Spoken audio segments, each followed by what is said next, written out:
sommes heureux d'avoir été associés à ce forum, à cette conférence internationale qui est orientée sur le financement du secteur vert.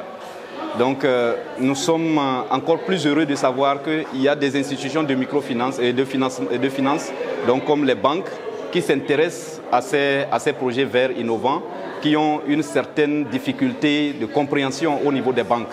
Et c'est un plaisir pour nous.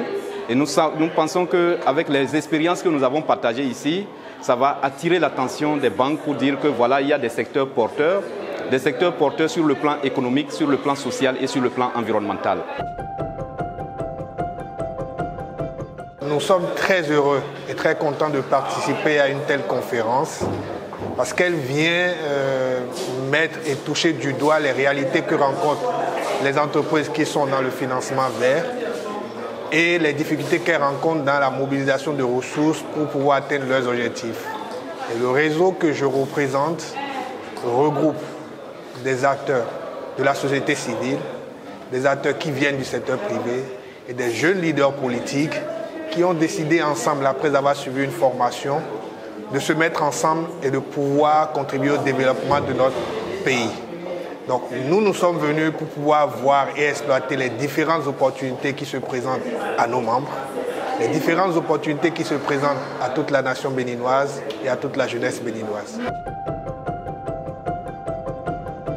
Aujourd'hui, l'Afrique n'a plus le choix. L'Afrique doit se tourner vers les modèles économiques qui permettent de préserver l'environnement parce qu'ailleurs, nous avons vu les dégâts et c'est les répercussions de ces dégâts au niveau occidental, au niveau asiatique, au niveau européen que nous subissons aujourd'hui en Afrique.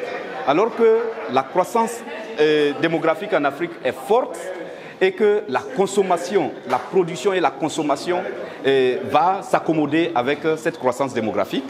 Donc il est important que les jeunes Africains commencent par réfléchir à des innovations pour anticiper sur les problèmes futurs. Le premier focus, c'est d'avoir un impact social fort.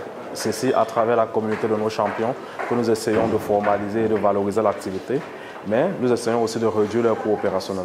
Donc, ce que nous essayons de faire, et c'était l'objet de notre présence en cette conférence, c'est de dire est-ce que cette optimisation de coûts du champion est compatible avec la notion de développement durable, notamment parce qu'on sait qu'aujourd'hui le transport c'est le premier pollueur, le secteur pollueur au monde. Est-ce qu'il y a moyen à la fois de réduire les émissions de gaz à effet de serre et d'optimiser les coûts des champions? Donc, nous avons des éléments de réponse, notamment en remplaçant le parc de véhicules, de nos véhicules, de nos chauffeurs par des véhicules électriques qui permettraient, de réduire les coûts parce que sur la durée, il n'y a pas de coût d'entretien, même si le coût d'acquisition est plus élevé.